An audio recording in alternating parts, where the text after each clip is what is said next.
But ideas clash. Situation, isn't it? No, because the failure is you're deliberately avoiding my point. Nothing's held back. And if you think this is the end of it, wait for more. And we do not shy away from the difficult stuff. Sometimes I want to shake people and say, if only you understood.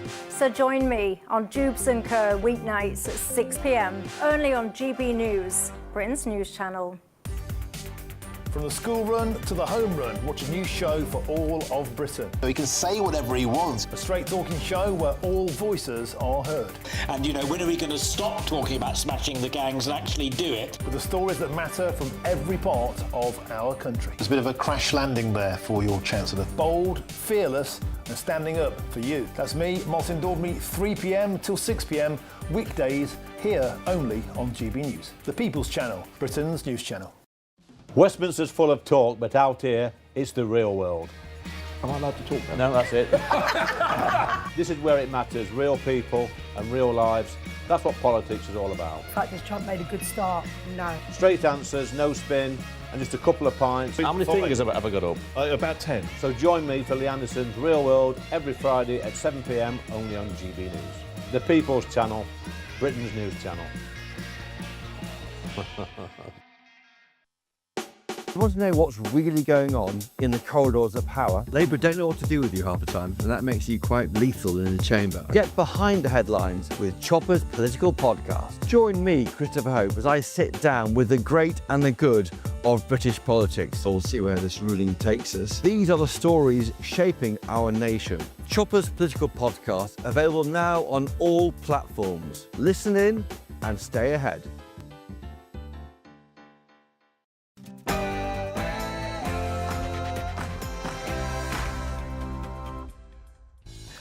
Good evening, this is Free Speech Nation with me, Josh Howie. On the show tonight, is the Green Party no longer about the environment? I'll be speaking to the women behind the Green Women's Declaration who've accused the party of a gender-critical witch hunt. A landmark report has identified alleged networks of organisations and charities with potential links to Iran.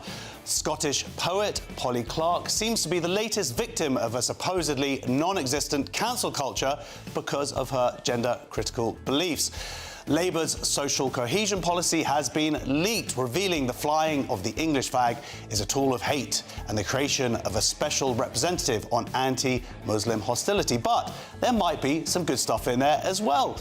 And documentarian Wendy Sachs joins us from New York as her latest film on October 7th, it's called October 8th, exposing the anti-Semitism that resulted on campuses across the US is rejected from major film festivals. And we've got comedians answering some crazy culture conundrums from our live studio audience. But first, news with Aaron Armstrong.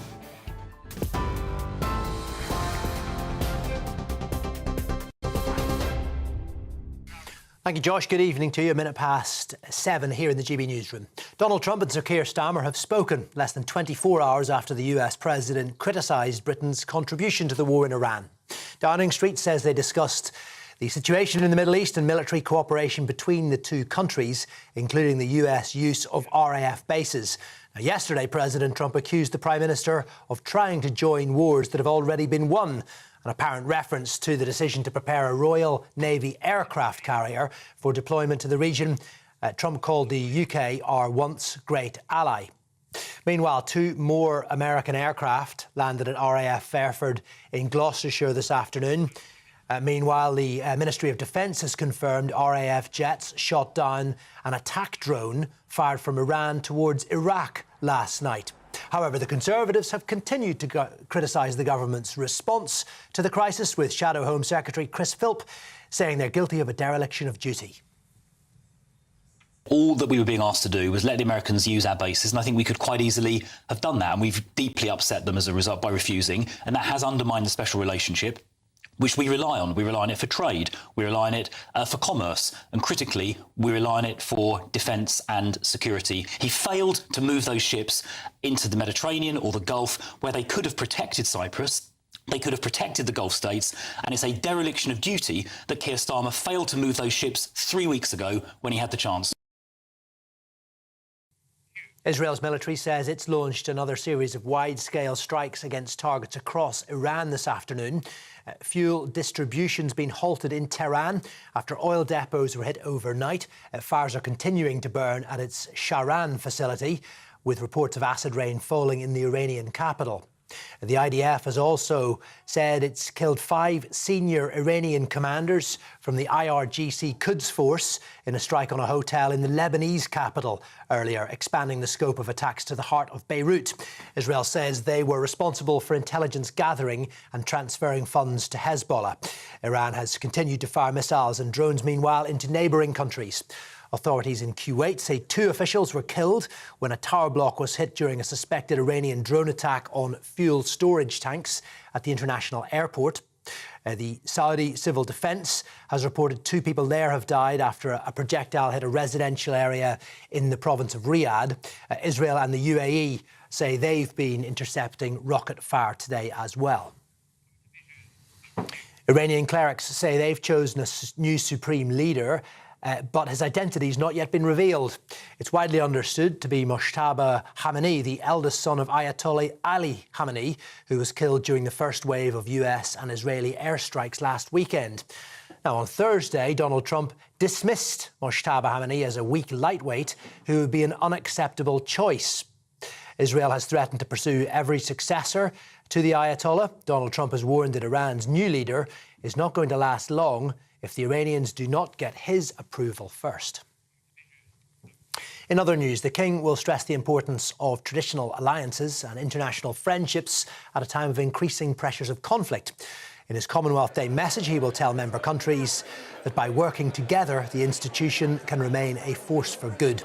A service will be held at Westminster Abbey tomorrow. Universities that fail to prevent extremism will face sanctions and could be shut down. The Education Secretary, Bridget Phillipson, has said that Vice-Chancellors will be issued with guidance on how to vet external speakers to make sure they don't support terrorism. The student watchdog will be given monitoring powers to intervene if necessary. Finally, fans clash on the pitch after Celtic knocked Rangers out of the Scottish Cup on penalties at Ibrox. Dozens of Celtic fans invaded the pitch after their 4-2 shootout victory, and that sparked a response from hundreds of Rangers supporters. Missiles and flares were thrown. Police and stewards moved in to try to form a barrier. There were some minor skirmishes on the pitch before order was restored, and the 7,500 Celtic supporters left to celebrate as alone as Rangers fans filed away. So Celtic through to the semis, despite not registering a single shot on target in 120 minutes of action. There's your headlines. Now, back to Josh. Tune into GB News Radio wherever you are. Online, on DAB Digital Radio, on TuneIn, on Radio Player, on Nation Player and on your smart speaker. Just say, play GB News.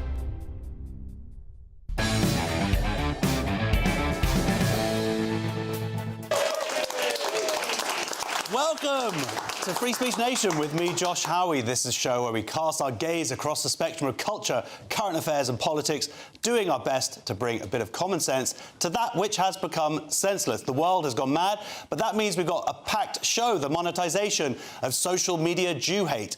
Is the Charity Commission avoiding dealing with Islamist charities in the UK because of fear of racism? Cancelled poets.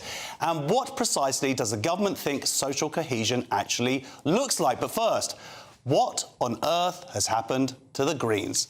They used to be the party of climate change, trees, the environment. But now they're the party of the witch hunt, as they've now been accused of refusing female members who hold gender-critical views of having a space at their party conference. This was Greens leader Zach Polanski last year addressing a similar issue. More specifically, red lines for me are homophobia, transphobia, racism, misogyny. We don't go near those. So those are the red lines. And I think once you're really clear what your red lines are... Would you kick out a member if they did display transphobia? Yes, transphobia is absolutely unacceptable it's unacceptable in society. I'm not in charge of society, sadly. But I do lead the Green Party, and transphobia is totally unacceptable in the Green Party. And I don't think that's nuanced. I don't think it's complicated. I think that just needs to be stated really clearly. Transphobia, aka the belief that men cannot become women. Well, I'm thrilled now to be joined by three members of the Green Women's Declaration. We have the GP, Polly Clarke. I think I did I really mess that up? I'm sorry. Lesbian and ex-Bristol City Councillor Jude English and Nicola Watson. Welcome to the show. Yes, yeah, look at that friendly crowd. Jude, I'm going to start with you because all three of you have fascinating stories about how you've interacted with the Green Party, but just give us a brief history of how long you've been a member and then what happened. Great to meet you. Thanks for bringing us on to the show. I've been in the Green Party... I met you earlier. I don't know if you remember outside. 20 years I've been a member of the Green Party, 20 years, and for 8 years a city councillor in Bristol. And about a few years ago, I started to write to the chief executive about safeguarding inside the party.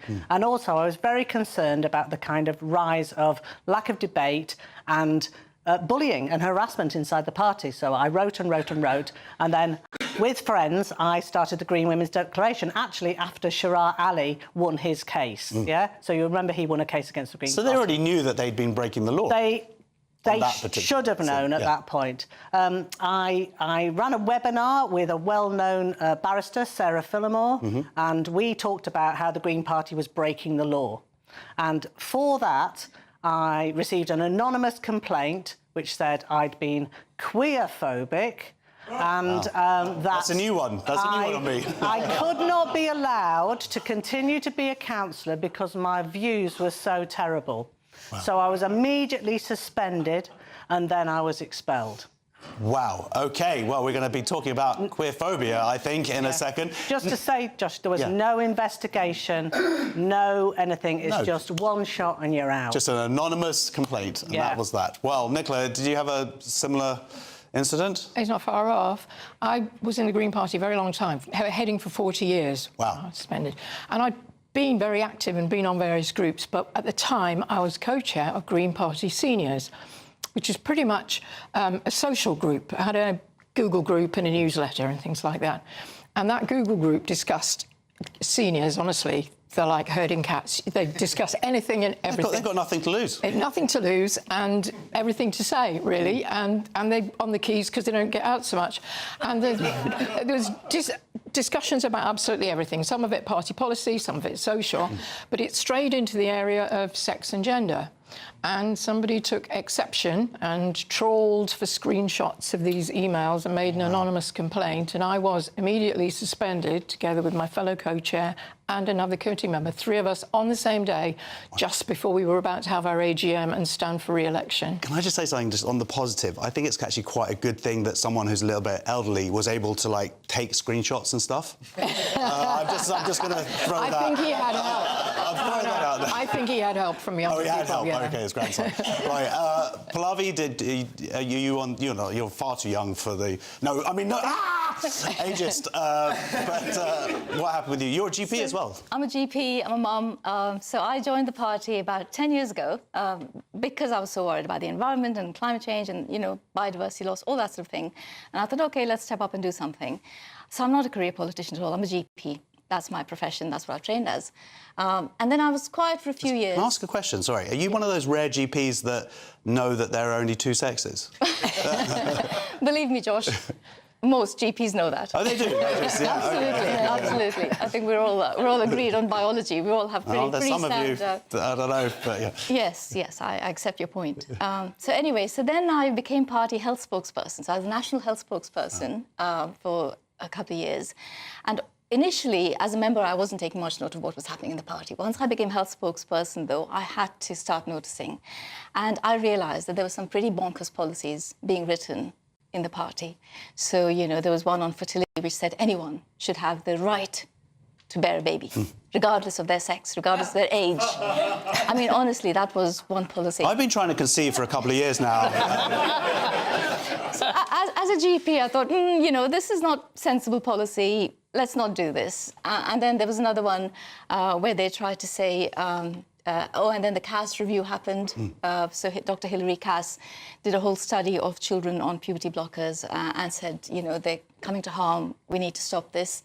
And I said, guys, this is a good thing to stop this. Please, can we put a statement out to stop it? And I was doing all this behind the scenes, like talking to leadership and saying, let's do this, let's do that. And I also was trying to have a discussion on a party forum called Green Spaces, where I was just trying to raise awareness among members about the more bonkers things and saying, you know, let's discuss this. There's a better way forward. But my goodness, that really, really upset some people. Yeah, debate can do that sometimes. Questions. Yeah, they didn't like it. And then at Hastings, I was the South West Norfolk parliamentary candidate for the Green Party. Against Liz Truss, I believe. Yeah? Against Liz Truss. So we had a Hastings locally organised by Friends of the Earth. And someone asked me a question about, you know, what was my opinion on the huge victimisation and harassment of trans people in Britain. And I actually said, I think it's overblown. I said, I don't think there's a widespread victimisation or harassment. I said, most people want to live and let live. You know, people really don't care that much about what somebody else wears, you know, or addresses themselves as, or their pronoun. People actually don't really, you know, worry about that sort of thing. I said, they're not out to get these people. And then I went on to say that there are only two sexes, that men cannot become women. And I said... It's incredibly hateful of you, really. Well, and I said, you know, we mustn't give children, you know, hormones to block their puberty. The crimes just continue. So, yeah. So I said all that. And for that, you know, the number of people who came afterwards from the audience shook my hand. One woman volunteered and leafleted her entire village on the back of what I said. She said, I'm so relieved to hear someone speak truth and speak sense. Loads of compliments. Anyway, nothing happened. A couple of months later, someone anonymously reported me to the party, apparently for being transphobic in those hustings. Wow. And 2 days before conference, they suspended me, which meant I couldn't attend conference. And again, no investigation, just like Jude said, nothing whatsoever. I was never asked to come and present my point of view. A few months later, I was expelled. Wow.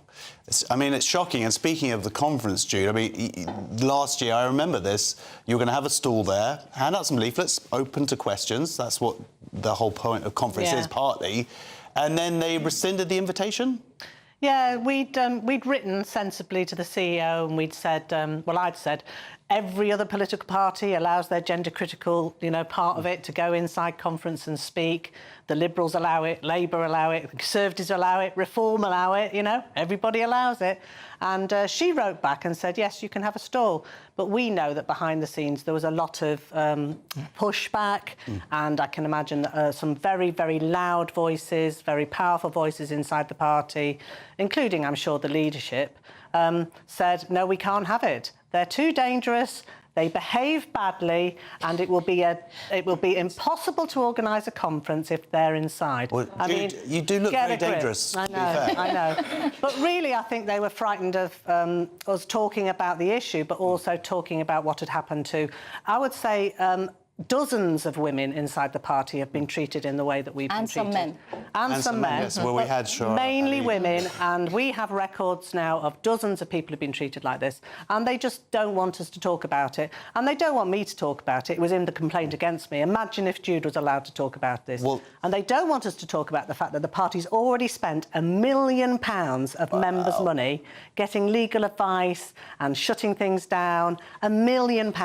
Wow. Yeah. And now they're going to spend more because... Now they're going to spend more. Because of the case that you're... And just to say, I've been writing to them for 3 years. We've all been politely writing, trying to use all the proper procedures.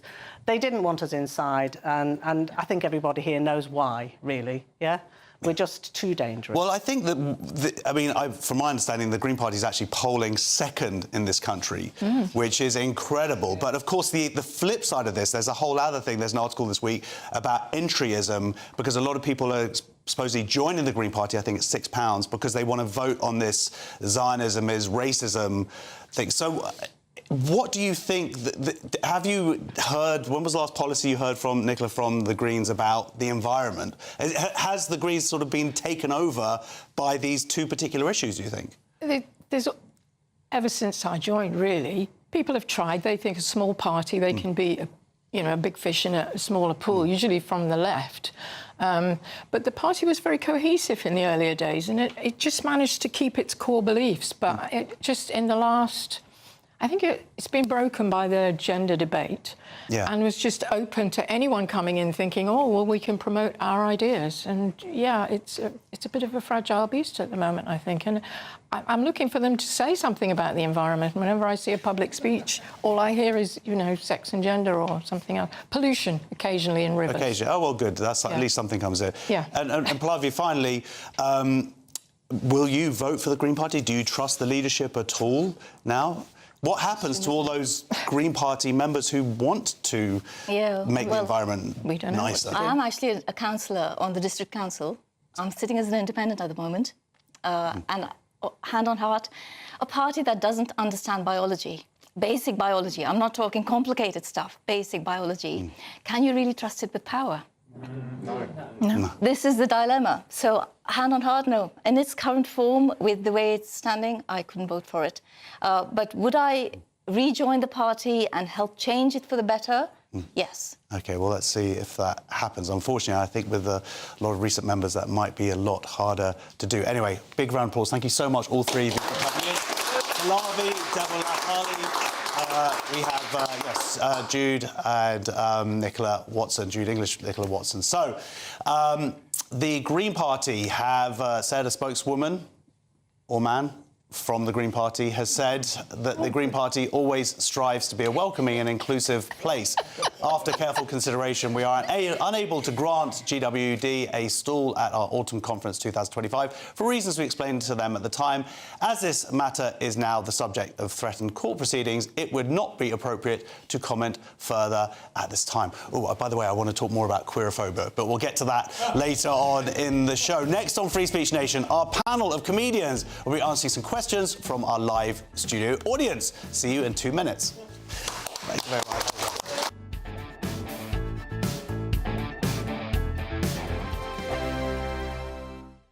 Britain deserves a newsroom that puts the facts and your voice first. Well, and that's what you get on GB News. Lively debates, lively conversation. And we're not afraid to hold power to account. And each other. So join me, Andrew Pearce. And me, Miriam Gates, for Britain's Newsroom, weekdays from 9:30 on GB News. Exciting news. Every Friday, my Patrick Christie's Tonight Show is going to have a twist to it. We're welcoming some special guests. You. That's right, on Fridays I'm going to be doing my show in front of a live studio audience because this show is about you and what you have to say. It's going to be the same big debates, same big topics, same big opinions. But every Friday night at 9 p.m, you are invited to come on down to Patrick Christie's Tonight to be a part of the action. Only on GB News, the People's Channel, Britain's news channel. From the school run to the home run, watch a new show for all of Britain. So he can say whatever he wants. A straight-talking show where all voices are heard. And, you know, when are we going to stop talking about smashing the gangs and actually do it? With the stories that matter from every part of our country. There's a bit of a crash landing there for your Chancellor. Bold, fearless and standing up for you. That's me, Martin Daubney, 3 p.m. till 6 p.m, weekdays, here only on GB News. The People's Channel, Britain's news channel. Westminster's full of talk, but out here, it's the real world. Am I allowed to talk then? No, that's it. This is where it matters, real people and real lives. That's what politics is all about. The fact that Trump made a good start, no. Straight answers, no spin, and just a couple of pints. How many fingers have I got up? About 10. So join me for Lee Anderson's Real World every Friday at 7 p.m, only on GB News. The People's Channel, Britain's news channel.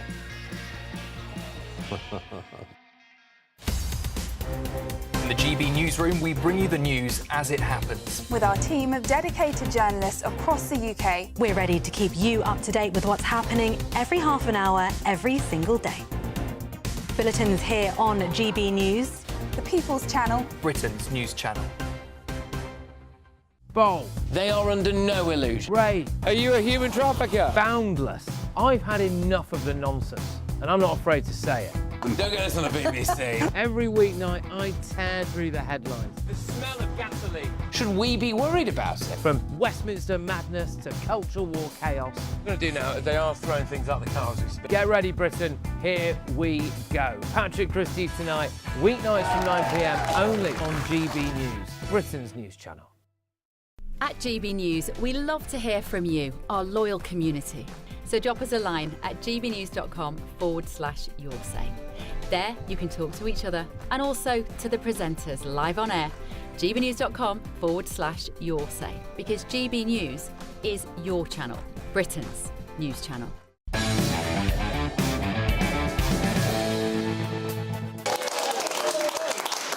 Welcome back to Free Speech Nation. My comedian guest this evening is Steve N. Allen, Jonathan Cogan. Look at these guys. Jonathan, you all right, mate? You good? Doing very well, thank you. All good. I ran here. You ran here. Well, Yeah. wonderful. That's like good. Well, yeah. Yeah. I'm a size 36 waist now. I found out the other day I was wedding suit shopping. Oh, yeah, yeah. 36. You've got like two months to go. Yeah, I do Okay. indeed. Amazing. Before I find a hotter wife. It's going to be wonderful. It's gonna be...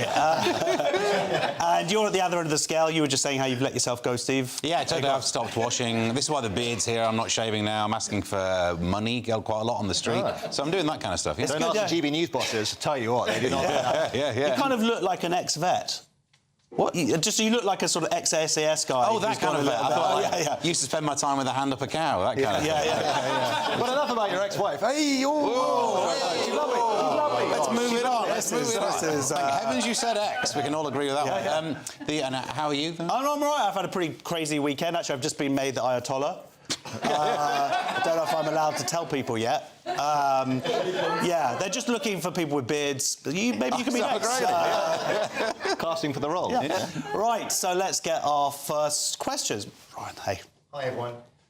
Should the NHS give children blood clots and breast cancer? Yeah, I don't think they should, yeah. Should the NHS give children blood clots and breast cancer? The NHS is set to stop giving powerful cross-sex hormones to trans-identifying children under 18. The Mail on Sunday can reveal the move to pause the prescription of estrogen and testosterone to 16 and 17-year-olds could come as early as next week, and it's understood medical experts are firmly behind the ban on the rollout to new patients, but there will be a brief consultation period. Steve, this is... really good news. This is Nick Wallace broke this. He's a journalist who focuses on a lot of this stuff, as well as Post Office. And it seems mental when you read the article about all the different side effects these drugs have. But that's what our government, the NHS, has been doing, giving these to kids, right? But the reason why this is the solution now is because it's medical. It's not people having some opinion or whatever. It's just medical people saying there's no evidence for it. There's evidence of bad things. There's weak evidence for any reason to do it, and therefore medicine tells you not to do it. This is the Cass report trickling down. Took a while, but that's, this is the only way that a solution is going to be. But you're looking at some of the side effects. I was reading that estrogen has side effects of smoother skin and thicker hair. So if there's any spare doses going, since they're not going to use it, I'm willing to take... You also get bigger breasts, so it's a win-win, isn't it? Well, that's it. Well, Jonathan, are you going to come off estrogen? Just because I have a lesbian haircut does not mean I am... No, what do I think? Look, I think I agree with Steve there. My only thoughts are that the one instance where maybe teenagers should be prescribed these drugs is if they're really naughty at school. Now, just imagine the threat of your teacher being like, do you want to get held back a year biologically? Don't you think that'd be a threat? OK, yeah. We'll see how this audience don't agree with that. No. They'll think what we tell them to think. That's fine. Right, well, look, a Department of Health and Social Care spokesperson said, we do not comment on leaks. The safety and well-being of children and young people is paramount, and NHS England follow expert scientific and clinical advice when making decisions relating to clinical policies. Eventually. Right, let's get our next question. Hi, Josh. Yeah. Should we or could we cover up the past? Yes, can we cover up our past? So, actually, yeah, that's very clever, because the portrait of a British slave owner has been partially concealed by a museum as part of a project aimed at reclaiming Caribbean history. Beeston Long, an investor and former governor of the Bank of England in the early 19th century, commissioned the large portrait, hangs in the London Museum Docklands. The artwork has been draped in multicoloured cloth as part of an initiative designed to reclaim histories of the colonised Caribbean nations. So, John, actually, I don't know if he was... I don't want to get too technical about this, but I believe he invested in it, in plantations. Right, okay. That's not a good thing, right? Sure. And now they've put this cloth, rather than... Is this what they're going to do now, rather with statues, just put a cloth over them? Just half draped, cover them up like Harvey Two-Face. Shame. Yeah, I mean, I think it's a statement, but you could just argue that it's more kind of woke ideology that's long marching through the institutions. Now a museum is doing it. Do I think they should be doing that? I think probably not, because I think it's a modern political take on something that's very complex, etc., etc. But I think it's kind of strange that people are now covering up pictures with cloths, because you only the other day were just showing me how you can remove politicians' clothes using grok. So I think it's kind of a bit of a funny parallel to that now that that's come out. Yeah. Yeah, you still owe me £100, by the way. What do you think about this? I mean, it's the same as isn't it the same as taking down a statue, rather just covering it up instead, rather than putting up a nice sort of little plaque and explaining what the situation is? Yeah, well, that wouldn't get in the newspapers. But you know what? If this has now sorted this, I'm all for it. If we just put one statue, gets a cloth over it, and we never need to talk about this ever again. Oh, thank heavens, because that's been dragging on for a while. This, but this idea of trying to decolonise history, you can't, because in history, colonisation happened. So you either have to thoroughly ignore what history had in it. There was a thing from the Welsh Labour minister saying that they should cover up or destroy any works of art or statues that are of old white men. We'll have a little look back through history. Loads of men did stuff. The UK was quite white. The old thing, you had to be that to have enough money to do anything. You're just going to have to ignore history. He might have liked this. Actually, maybe he identified as a very religious Muslim woman. It's a long shot, but yeah, put that in your plaque and see what happens. We'll see. Right, let's get our next question from Anton. Should wives obey their husbands? Should wives obey their husbands? A new global survey revealed younger men are more likely than older generations to hold traditional views about gender roles. The study found that 33% of Gen Z males believe a husband should have the final say in important household decisions. Well, look, let's go straight to the person who's been married for a while. Yeah. The thing that I didn't say in the survey is how many women think that men should do what they say. Yeah, so I did a bit of research in it, and it's fewer. Who would have thought, yeah? Which means this is not going to happen. And you read the survey and you think, these young men, poor naive fools, thinking that that you stand a chance of that happening at all. Like, well, good luck with that. You don't want obeying in a relationship, because if you do, you'll get resentment. And there's enough of that in marriages anyway. You don't want to find a reason to get even more of it. So, yeah, stop. No, absolutely. I mean, Jonathan, are you excited about being married? Oh, yeah. And your to-be wife doing everything that you say? Well, I'm not really a big fan of direct conflict. So what I do is I kind of... Well, so, for example, in my house, I'll turn the lights down, but then deny it when she asks me if I've done that, and I'll hide her stuff and make literal gaslighting. Yeah, exactly. Well, I don't know what it's called. I think I invented it. Yeah. But yeah, and just like sort of, I can get my way through cunning and deceiving and connivery. What's the question? Let me just say something. As someone who's been married for a while now, you can't. No? No. I'll report back in 5 years. Absolutely not. Well, look, we've got a very quick final question. What is it? What do you have for us? Yeah, quite easy. With respect to the guests and to our hosts, but have comedians lost their courage? Have comedians lost their courage? So filmmaker Judd Apatow, responsible for Hollywood comedies like 40-Year-Old Virgin, Knocked Up, Superbad, Bridesmaids, and This Is 40, says, we've lost the courage to make comedy like Mel Brooks. Well, I imagine he's referring to films like Blazing Saddles, which dealt very front-on with racism. We wouldn't get a movie like Blazing Saddles now at all. Even Mel Brooks has said there's no way you get that made these days. But I don't think you can blame the comedians. It's the people who commission it. And there'll be comedians willing to write the stuff and willing to make films if they could get it greenlit. I think that's the problem. It's just the industry is too afraid of it. But then again, I mean, I've not rewatched Blazing Saddles for about 20 years. I might watch it now and think like, oh, there's a bit on the nose, isn't it? Oh. Well, I mean, it's an incredibly hard-hitting movie, but that's what makes it fantastic.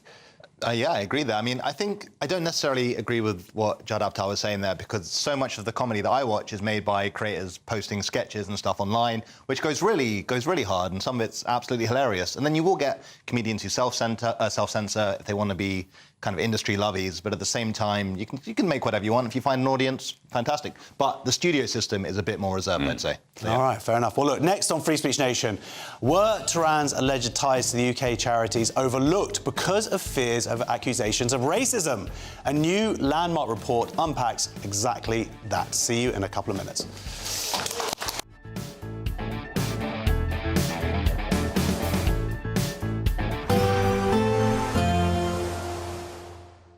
Can't wait to get in that sea. Lovely and warm. Just like the feeling of having great travel insurance. All Clear Travel Insurance sponsors GB News Travel Destinations Forecast.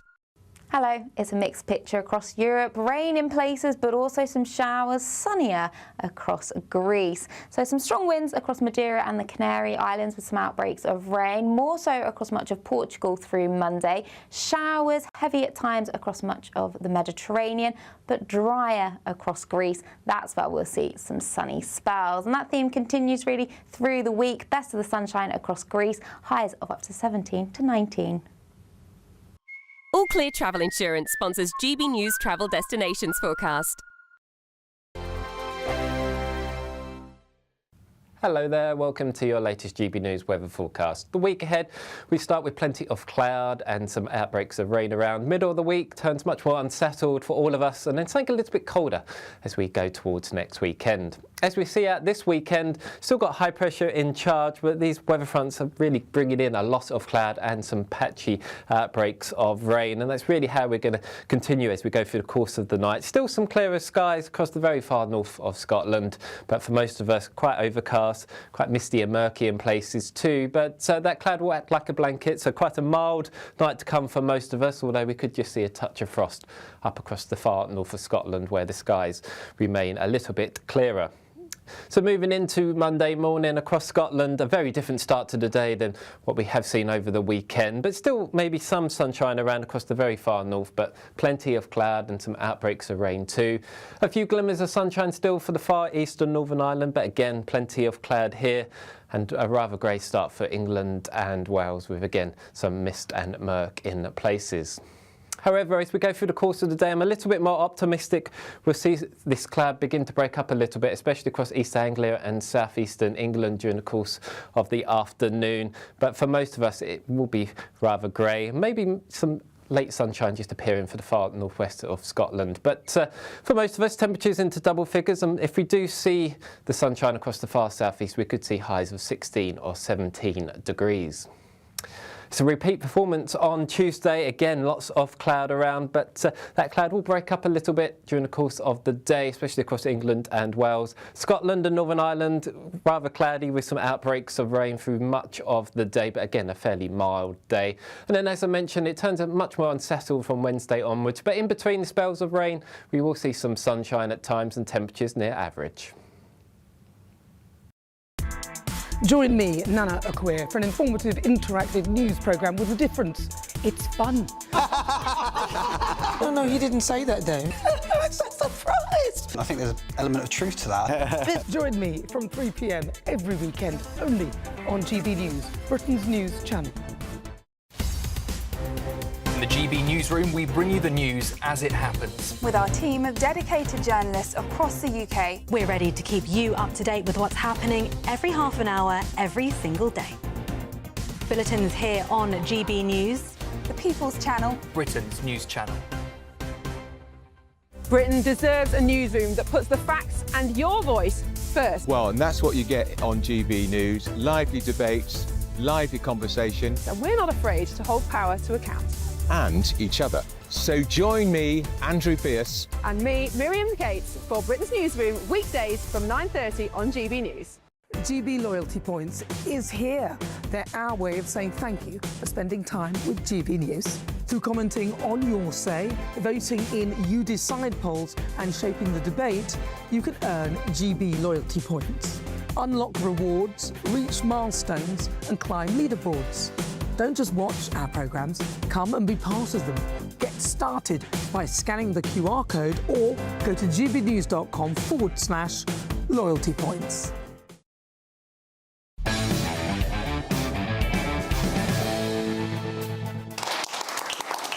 Welcome back to Free Speech Nation. A landmark report has alleged that Iran has links to dozens of community centres and organisations across the UK. The report claims the networks are used to maintain Tehran's influence and interests in the country. It also suggests that authorities have been reluctant to crack down on the organisations over concerns about being accused of racism or Islamophobia. Well, the man behind the landmark report, peer and former Labour MP Lord Walney, joins us now. Hello, thank you very much. Welcome to the show. So, Lord Walney, this seems quite scary, frankly, that these organisations exist within the UK. But not only that, they kind of receive taxpayer subsidies, really, don't they? Yes, that's right. This is a situation that has been building up, I think, for many years, perhaps decades, where there are a number of organisations which enjoy charitable status with the taxation benefits and other benefits that come from that. And when you look into these organisations, they share very close ideological alignment, often reverence for the Ayatollah Khamenei, rest his soul. And then you look at the web of influence, and a number of them have had contacts, have shared platforms, have shown sympathy for core parts of the Iranian regime, which is not some benign organization that's found itself in the middle of a conflict. It is the world's chief exporter of Islamist terrorism. There is a whole infrastructure that is designed to be able to get that terrorist capability, the potential for violent killing Iranian dissidents, Jewish people, and attacking the West. There is a whole infrastructure around that, and part, I would say, of this is a soft power network that is about getting out the organization's propaganda into primarily Muslim audiences, but their reach can stretch significantly. I mean, the incredible thing was this week I saw a bunch of visuals of people gathering to commiserate the death of the Ayatollah, arguably one of the most evil men of the last 50 years. And in the UK, organisations are organising for candlelit vigils. That also, I believe, led to an incident in Birmingham where you had people burning the Israeli flag, yet they're hiding behind a charity status. So how is that possible?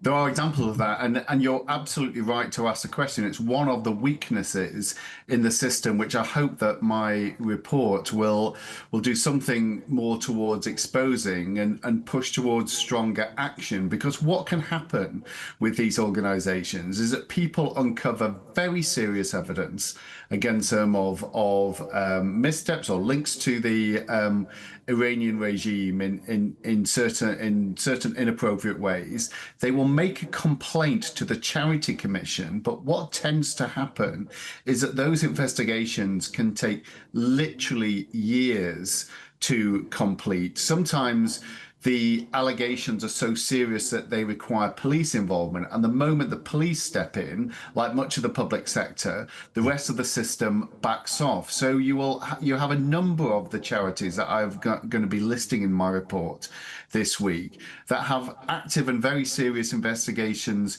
being carried on into them. But the Charity Commission either, well, it depends on who you ask, doesn't have the willpower, doesn't have the resources, or doesn't have the power to be able to tackle that extremism. And that's one of the things we have to change. I think you're going to hear more from the government tomorrow, I hope, about new powers to do that. But it also needs a change of culture at the organisation and actually right across public life to say that we are just not going to put up with this anymore. Well, this is it, because this has been going on for arguably decades now, that these Islamists see the UK as a soft touch, that we don't have the ability to actually to deal with it properly. And part of that, I understand, is just this fear that officials have of being accused of being racist or being Islamophobic. Yeah, I think that is the wider context in which Islamists have been operating and have been exploiting, and it's really important that we continue to spell out what we mean by Islamists. This is not another word for Muslims. The vast majority of Muslims in this country just want to go about their life like everyone else, and they have a faith, and that's part of their lives. But Islamism is seeking to replace civic governments, and replace any form of democracy with an Islamic caliphate.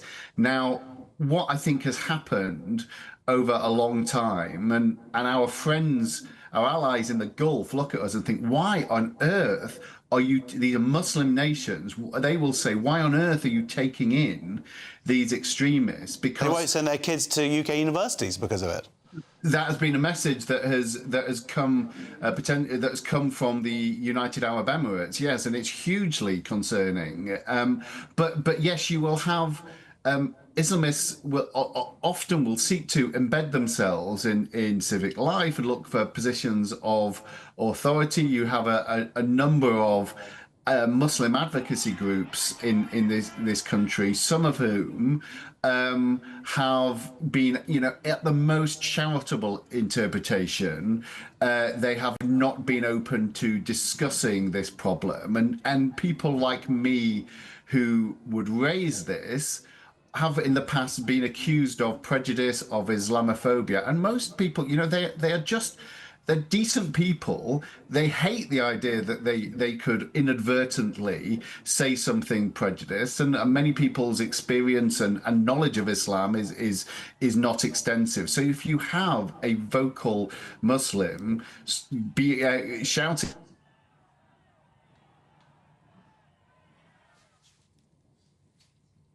people tend to back off, and I think that's what's happened across public life for some time. Yeah, well, it's an important report. It's coming out this week. We can have a deeper look of it, and it's good that you're not bowing down to those kind of accusations, because, of course, that is where we get the opposite of a free speech nation. So thank you very much for joining us. Ladies and gentlemen, big round of applause, please, for Lord Worley. Thank you very much. A spokesperson for the Charity Commission said it takes alleged links between charities and extremism very seriously and assessed all reports without fear and favour. In light of this week's developments in Iran, we have been in direct contact with a number of the charities mentioned in this report to remind the trustees of their legal duties relating to any political activity, proactively warning them of the consequences of breaching charity law. So next on Free Speech Nation, we'll be speaking to a Scottish poet who claims she's been cancelled over her gender-critical beliefs. See you in 2 minutes.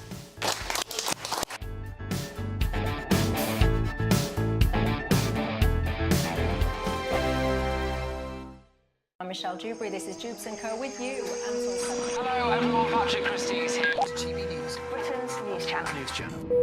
Access the stories that matter to you. Take the GB News family with you on any device. And as long as you have an internet connection, tune in to GB News anywhere on the planet or beyond. GB News, the People's Channel, Britain's news channel. Exciting news. Every Friday, my Patrick Christie's Tonight Show is going to have a twist to it. We're welcoming some special guests. You.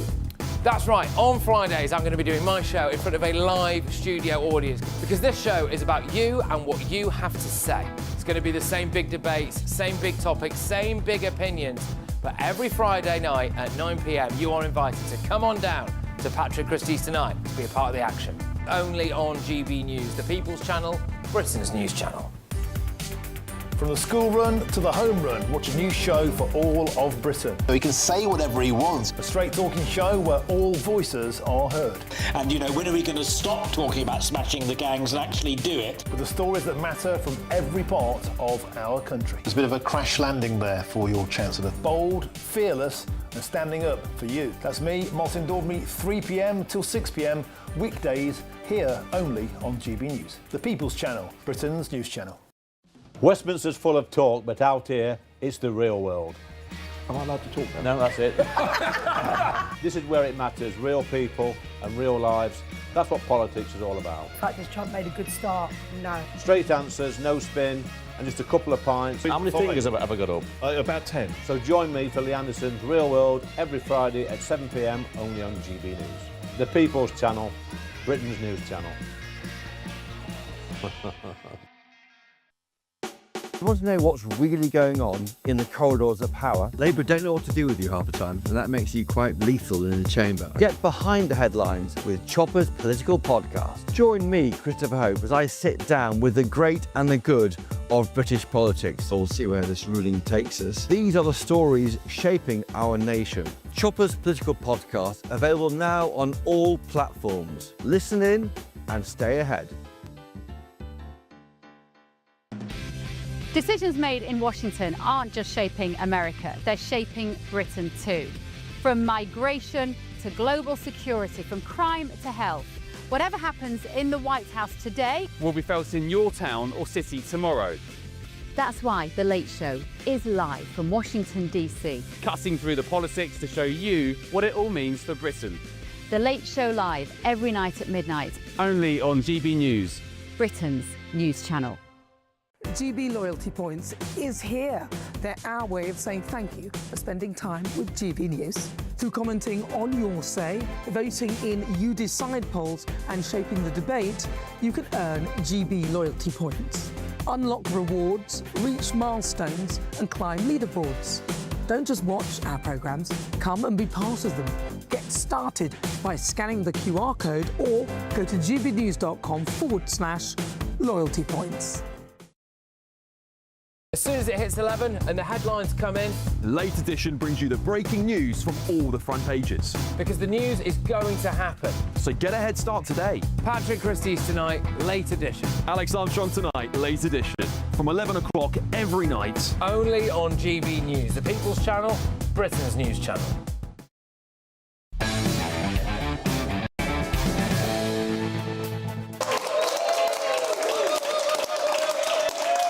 Welcome back to Free Speech Nation. So, cancel culture strikes again. Except, of course, cancel culture supposedly doesn't exist. Well, Scottish writer and poet Polly Clarke has become the latest target after a positive review of her work was removed, which says she is because of her gender-critical views shared on social media. Yeah, Gutter magazine. I will not comment on the title there. Initially published a positive review of Polly Clarke's latest work.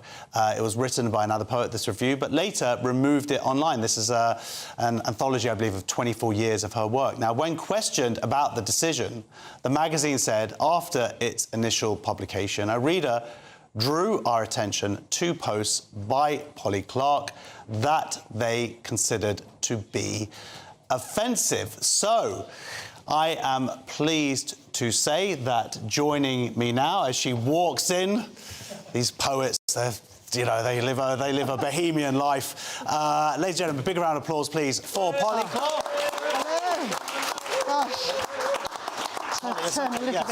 These chairs, they're particularly awkward. Yeah. So, Polly, yes, we've seen this time and time again over the last decade, really, maybe even a little bit longer, particularly within publishing. Yeah. And now, and in poetry, where so you got this amazing review. You're like, brilliant! I've got this anthology. I know that poetry is more of a niche sort of genre, so you're going to get a nice big sort of book of the month from this literary magazine. That's great for you. Yeah. And then suddenly you go and look for it, and it's disappeared. Yeah. I mean, it's. The book is actually a huge deal for me because it's a 25-year retrospective, so it's not just a single poem or anything. There's been a lot of build-up to it, and this literally just sort of happened about a week ago. The book was published a week ago, and I just got an email from my publisher 3 days before publication, just saying, yes, the Gutter magazine have, given you this wonderful review. I mean, it really was glowing. They said, I've only seen excerpts of it. But in the same breath, they said, but they've taken it down. And this is the reason. And they gave me this paragraph from the editor of the magazine, who said that although the review was positive and it was Book of the Month, my social media posts had caused I don't know, a problem with their inclusion of trans people. So, do you know what you said? Well, this is the thing. There were only two sexes, was it? That's terrible stuff. Well, this is the thing. It was unspecified. It was one anonymous, unnamed reader who had complained. Wow. And all this week, journalists have been scraping my social media, and there's nothing there. I mean, I write about being a writer, I do literary essays, I do some posts on X, and the only thing I talk about in relation to this issue is women's rights and the Supreme Court judgment. It's all very straightforward. But that sounds very, very hateful to me, to be honest. Yeah, well, that's true, yeah. So, and there's another poet. So you're this Scottish poet, but down in there's in Penzance, I think, is it? That's there's right. Another poet who raised money for this publication, which was going to include one of her poems. Yeah. And then suddenly they withdrew it, and because that publication receives arts funding, and I believe it's the same for Gutter Press, but she is now taking the Arts Council to court to say this is discrimination. Absolutely. I mean, it's very odd that these two things should have happened in such close proximity. I know, you wait for one poet and then another one comes exactly. along. Yeah. It's going to be everywhere. And so now it seems like there are two areas that you know, this can be pursued on. One is the straightforward discrimination on the basis of belief, which has happened in both our cases. Somebody just... the only thing you can pin on either of us is that we manifest a very straightforward, simple, mainstream, legal belief in biological sex. Belief, yeah. Yes, exactly. That's the only thing. So they've made it clear in their kind of very open post, you know, emails to us both, that they consider that that the law doesn't apply to them. And then the bigger picture as well is that these funding bodies who seem to follow the same line of thinking, ignoring the Supreme Court, they you know, have a responsibility to ensure that the organisations they're funding comply with equality law. So suddenly there's sort of an overall picture, particularly as well when it's taxpayers' money. When it's our money and it's going to support these organisations who don't follow the law. Yes. Then there's a massive problem. So you think that they might actually finally be held to account? In the Abigail Otley's case, which is a little bit further ahead than mine, they have actually they're going to judicial review with Arts Council England to look at their processes. So. Well, look, good luck to yours. Good luck with your book, Polly Clarke. Big round of applause. Please hold up your book. Hold up your book. That is the end of the first hour of Free Speech Nation. Don't go away. There's lots more between now and 9 o'clock. See you in a couple of minutes. She's in and out.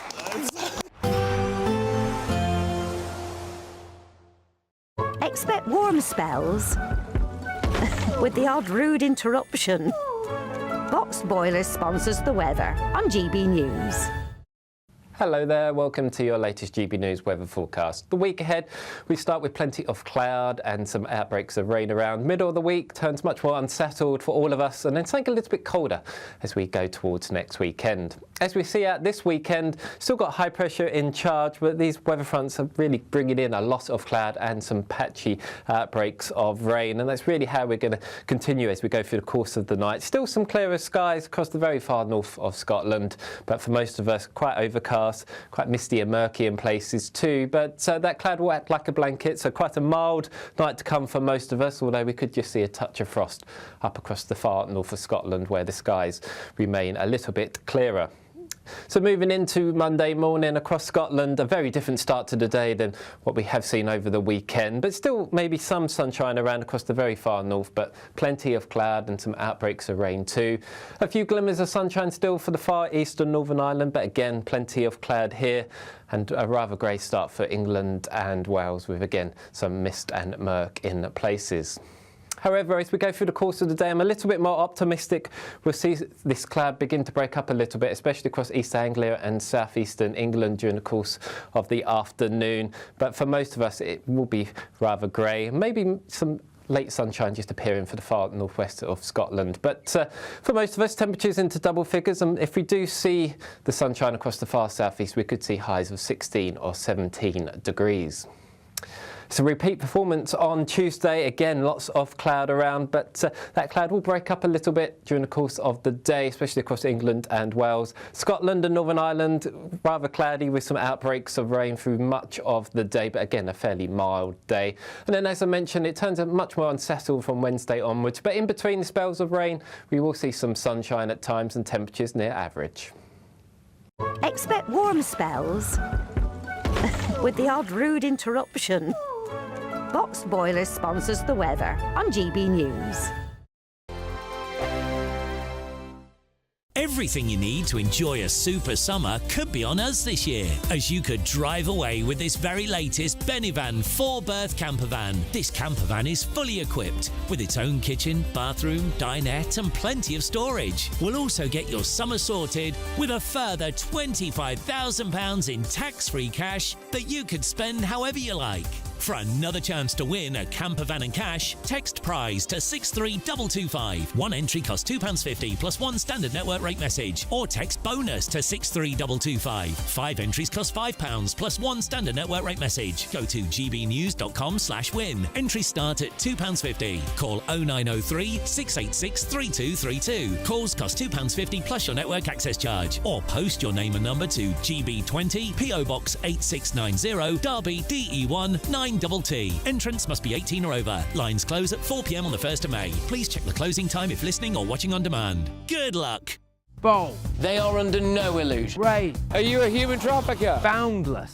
I've had enough of the nonsense, and I'm not afraid to say it. Don't get this on the BBC. Every weeknight, I tear through the headlines. The smell of gasoline. Should we be worried about it? From Westminster madness to cultural war chaos. What we're going to do now, they are throwing things up the car as we speak. Get ready, Britain. Here we go. Patrick Christie's tonight, weeknights from 9 p.m, only on GB News, Britain's news channel.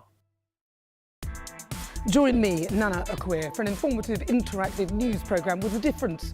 It's fun. No, you didn't say that, Dave. I'm so surprised. I think there's an element of truth to that. Join me from 3 p.m. every weekend, only on GB News, Britain's news channel. From the school run to the home run, watch a new show for all of Britain. So he can say whatever he wants. A straight-talking show where all voices are heard. And, you know, when are we going to stop talking about smashing the gangs and actually do it? With the stories that matter from every part of our country. There's a bit of a crash landing there for your Chancellor. Bold, fearless and standing up for you. That's me, Martin Daubney, 3 p.m. till 6 p.m, weekdays, here only on GB News. The People's Channel, Britain's news channel. Britain deserves a newsroom that puts the facts and your voice first. Well, and that's what you get on GB News. Lively debates, lively conversation. And we're not afraid to hold power to account. And each other. So join me, Andrew Pierce. And me, Miriam Gates, for Britain's Newsroom, weekdays from 9:30 on GB News. As soon as it hits 11 and the headlines come in, The late edition brings you the breaking news from all the front pages. because the news is going to happen. So get a head start today. Patrick Christie's tonight, late edition. Alex Armstrong tonight, late edition. From 11 o'clock every night. Only on GB News, the People's Channel, Britain's news channel.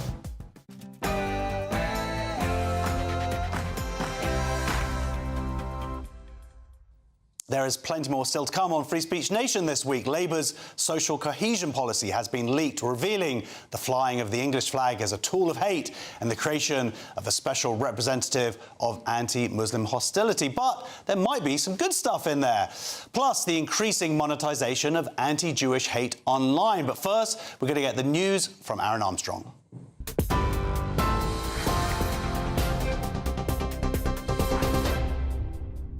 Thanks, Josh. Good evening to you. Our headlines: Donald Trump and Sir Keir Starmer have spoken less than 24 hours after the US president criticised Britain's contribution to the war in Iran. Downing Street says they discussed military cooperation in the Middle East, including the US use of RAF bases. Now, yesterday, President Trump accused the Prime Minister of trying to join a war that the US has already won, an apparent reference to the decision to prepare a Royal Navy aircraft carrier for deployment to the region. And Donald Trump also called the UK our once great ally. Meanwhile, 2 more American aircraft landed at RAF Fairford in Gloucestershire this afternoon for rearming. The Prime Minister, well, he's spoken to the President of the UAE. He's also thanked them for the country's continued support for British nationals. The Ministry of Defence has confirmed RAF jets shot down a one-way attack drone fired from Iran towards Iraq last night. However, the Conservatives have continued to criticise the government's response, with Shadow Home Secretary Chris Philp accusing them of a dereliction of duty. All the Americans asked for 3 or 4 weeks ago was to use a base on Diego Garcia and to use the base at RAF Fairford in Gloucestershire for American planes to land and take off. They weren't even necessarily asking for us to join in. They were just asking to use the bases. Yes. And Keir Starmer said no. He failed to move those ships into the Mediterranean or the Gulf, where they could have protected Cyprus. They could have protected the Gulf states, and it's a dereliction of duty that Keir Starmer failed to move those ships 3 weeks ago when he had the chance. Israel's military says it's launched another series of wide-scale strikes against targets in Iran today. Fuel distribution is halted in Tehran after oil depots were hit overnight. Fires are continuing to burn at the Shahran facility, and there are reports of acid rain falling in the Iranian capital. Meanwhile, the IDF says it's killed 5 senior Iranian commanders from the IRGC Quds force in a strike on the Ramada Hotel in the Lebanese capital, expanding the scope of strikes into the heart of Beirut. Israel says those people were responsible for intelligence gathering and transferring funds to Hezbollah. Meanwhile, Iran has continued to fire missiles and drones into neighbouring countries. Authorities in Kuwait say 2 officials were killed when a tower block was hit during a suspected Iranian drone attack on fuel storage tanks at the international airport. And the Saudi Civil Defence has reported 2 people have died there after a projectile hit a residential area near Riyadh. Israel and the UAE also say they've intercepted rocket fire today. Donald Trump has warned Iran's new leader is not going to last long if the Iranians don't get his approval first. Clerics in the country say they've chosen a new supreme leader, widely understood to be Mojtaba Khamenei, the eldest son of Ayatollah Ali Khamenei, who was killed last weekend during the first wave of strikes on the country. Donald Trump said on Thursday that he should be personally involved in selecting Iran's next leader and dismissed Mojtaba Khamenei as a weak lightweight who'd be unacceptable as an option. Israel has threatened to pursue every successor to Ayatollah Ali Khamenei. Wreaths have been laid at the National COVID Memorial Wall today, 6 years since the beginning of the coronavirus pandemic. Gatherings and commemorations were held across the UK. It comes after final public hearing into the COVID-19 inquiry was held last week. At least 248,000 people in the UK died with COVID listed as a cause of death. That's it for the moment. I'll be back with more at 9. Tune into GB News Radio wherever you are. Online, on DAB Digital Radio, on TuneIn, on Radio Player, on Nation Player and on your smart speaker. Just say, play GB News.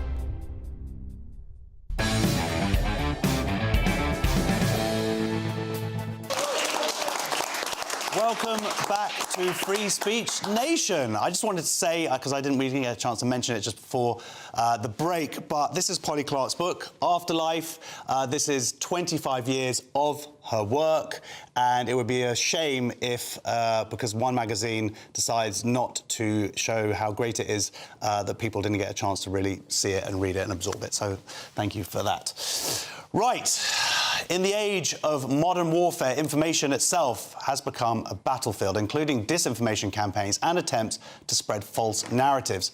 So, what is the best way to decipher through this disinformation? Joining me now is the investigative reporter, Ashley Ridsberg. Welcome to the show. Thank you, Josh. Good to be back.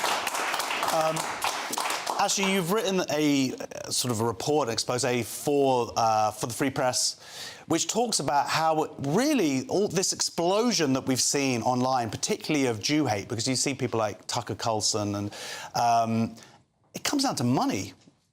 Is that right? Is that the gist of it? A lot of it is. A lot of it is motivated by huge audience growth that we see in the anti-Semitic conspiracy theory genre of the podcast. It's a growth industry. It's a growth industry. It is, my view, the fastest growing part of the podcast space. And if you can catch that wave, you're going to ride it all the way home. We're talking tens of millions of dollars a year for each of these podcasters who have mastered this, and Tucker Carlson is one of them in that story. Candace Owens is another big name. And these people are making enormous amounts of money, and their audiences are ballooning as they go deeper and deeper into anti-Semitic conspiracy theory. Well, I guess that the two questions really from that is because even though Tucker Carlson and Candace Owens, they were sort of, on the right, but the output that seems to have, as you say, be getting far more extreme. Tucker Carlson this week made this video with the astonishing accusation that Chabad, who are a kind of outreach group of rabbis who to try and appeal to sort of Jewish people, but who aren't particularly religious, and trying to sort of argue that they're behind the war in Iran. Anybody who knows anything about Chabad knows it's a bunch of very nice, slightly annoying people inviting you to Shabbat every week. Yeah, that was, I think, where Tucker may have jumped the shark. He crossed a line that now it's out in the open. And my sense with Tucker is that there's a lot more to the story that we're not seeing beyond the money. I mean, the money is absolutely a part of it. His audience continues to expand with each one of these videos. We see it and we react in horror, but the rest of the audience sees it and subscribes. And this is the truly disturbing part. But from where I sit, it looks like Tucker's inserting himself right into a geopolitical conflict for a reason. I don't think this is by accident. I don't think he goes after Chabad because he just has some kind of premonition that this is going to be a great story. No one really cares about that story. I think he's doing it because there's an ideological incentive in addition to the money that's already in place. OK, so the two questions I have then are, one, who is this audience? Where is this audience coming from? Is this just bots from Russia and bad faith actors across the globe? I don't think it's bots. I think there might be an element of bots to that are boosting them on X or on other social platforms. But I think the people who are subscribing are real people that are hungry for this content, especially for anti-Semitic conspiracy theory stuff. This is the oldest conspiracy theory known to man. It is the touchstone of conspiracy theories, and it just works on podcast. It really, if you're not going to watch the news, you have to be given something that you're not getting on the news, on GB News or anywhere else, in the Telegraph, wherever it might be for you. And so they turn to these highly alternative theories, but as they produce more and more crazy content, they have to keep going further and further down the road, otherwise the audience gets bored and leaves. So there's this feedback cycle, and they're happy to keep feeding it. This is the thing. There's no corroboration, there are no editors, there's no verification. They're free to fantasize and create whatever they want as long as they see those audience metrics continue to rise. I just, hearing you talk then, I was reminded when Princess Diana died, and there was this weird relationship where you had the press going out sort of after her, seemingly, but there was this weird symbiotic relationship with the audience, with the public. Yeah. So how much do you think it is of the people who just want this mad material, who are desperate to hate Jews, and this gives them the reason to? I think that's extensive. I think if this stuff wasn't working in that space, they wouldn't do it. No one would want to walk away from the potential $20, $30, $40 million a year that these guys are taking home. Wait a minute, $20, $30 million. OK, wow. Well, I mean, I might have to pivot. You might want to consider it, yeah. I don't know if it's too late for me to get in on some of this action. A extremely well-placed executive at one of the biggest media companies in the podcast space today estimated to me privately that Candace Owens taking home $50 million per year just from the ad revenue, not talking about her speaking engagements and sponsorships, just the ad revenue on the show alone, $50 million. And it should be pointed out, some of the stuff that she's been coming out with over the last year or so, and certainly after Charlie Kirk, it was Israel's fault, going after Charlie Kirk's widow, Erica Kirk. I mean, it's disgusting, frankly. I mean, it's absolutely foul what she has been doing. And doing it for ideology is one thing, doing it for money just makes it worse. I think these two things have become inseparable. Money and ideology, they're working in symbiosis with each other on these shows. And we have to just acknowledge they're really working. And these people insult Candace's intelligence on X or whatever. She is an absolute master of the genre. You have to just start at that baseline. She's able to weave the story, to keep it going, to draw you in. Her facial expression, her way of just using language is absolutely brilliant. There's no one like her. Do you think she's a true believer then, or do you think she's just acting? I think she's started to convince herself that this could be the truth, and why not? And if it's working... She's got method down Jew hate. Yeah, basically, yeah. Well, and I guess the second part is the real-world implications here. Obviously, this is Free Speech Nation. We believe in free speech. If Tucker Carlson wants to say some mental rubbish about Chabad, you could argue that's his right, and then Jews and allies and have to sort of point out that the Chabad is not that organisation at all, that it's absolutely ridiculous. Unfortunately, not everybody gets the message, and some people really believe this stuff. And then I believe that, you know, these Chabad families, these rabbis and wives, and arguably their lives might be a little bit more under threat than they were. Absolutely. Chabad has been targeted in America. A Chabad rabbi was shot a few years ago. They were targeted in Mumbai. A family was murdered by Islamist terrorists in Mumbai. These are groups of people who are out there. They are vulnerable. When you have someone as high profile and as seemingly credible as Tucker Carlson spew this kind of rubbish out there, you are absolutely putting people at risk. It's his right, especially as an American in America, and that's his constitutional right to say whatever he wants. However, I don't think that the other side of this is making a strong enough case for what's really going on. People are just kind of starting to catch on to the dynamic here. They're just starting to wake up to it, and they're very late to the game. And that's why Tucker and Candace and a whole cohort of other people just like them have gotten so far down this path with relative impunity, and quite the opposite. They've been richly rewarded. Do you think that these people, the people who watch these videos, who believe these videos, do you think that they can be reached by truth? Yes. Or do you think they're lost? So there is a solution, hopefully. I think there is. And I think it starts with not demonizing the audience members, not telling them that they're racist, not calling them names, but to start to show them, to show them that there is another path, another way to think about these issues, and another way to think about what Tucker's doing as well, and what Candace is doing. And I think over time, you can actually make that impact if you are using the right methodology and the right science-based approach to this task. Well, I'll just say finally that it seems like a numbers game. I spend when I'm not sort of making sandwiches for the kids and dinner and driving them around and doing this show, the other part of my life is being online and being an advocate and trying to fight this stuff, fight these untruths. But for every post that Tucker Carlson or someone puts out that gets tens of millions of views, it seems like the people, if you joined up everybody else who's fighting that, it seems like a numbers, when it just comes to numbers, it's a lot less people who are actually getting this, managing to get this truth out. Yeah, and this is where I think there might be some sort of intervention by whoever, bot networks or some kind of boosting, I don't know, but when you see every single post by these members of these groups hitting 20, 30, 40,000, 50,000 likes regularly, you have to start asking, is that post that popular every single time, or is there something else going on here? And on the other side of this, we do need to think about strategies that will have a reasonable chance of engaging effectively, fighting effectively, but that begins with acknowledging what's actually going on here. Absolutely. Well, it seems like they are making a lot of money. Well, thank you very much. Big round of applause for joining us, investigative reporter Ashley Rinsberg. Next on Free Speech Nation, is opera fascist? We're going to unpack that next. See you in a sec.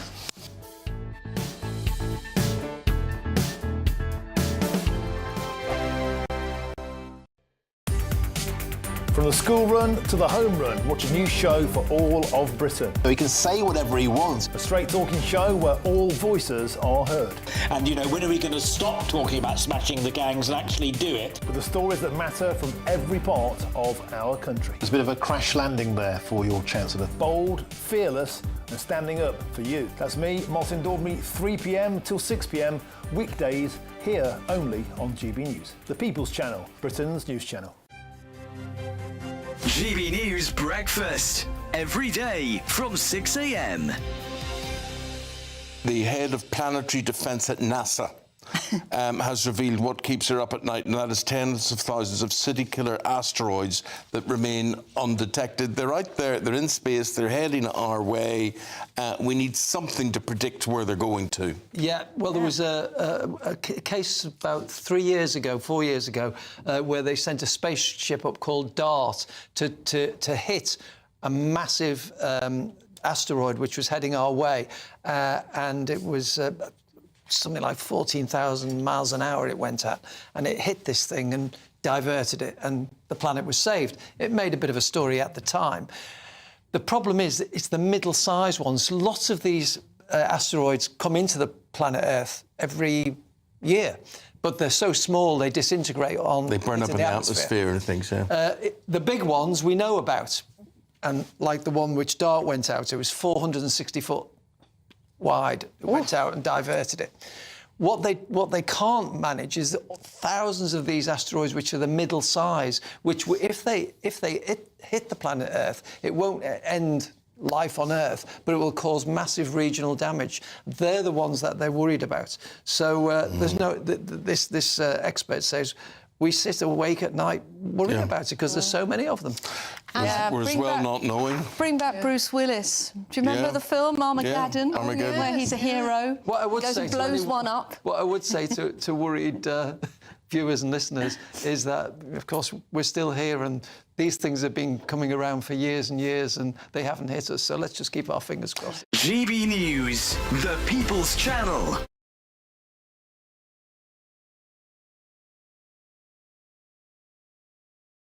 Westminster's full of talk, but out here, it's the real world. Am I allowed to talk then? No, that's it. This is where it matters, real people and real lives. That's what politics is all about. In fact, has Trump made a good start? No. Straight answers, no spin, and just a couple of pints. How many fingers have I got up? About 10. So join me for Lee Anderson's Real World every Friday at 7 p.m, only on GB News. The People's Channel, Britain's news channel.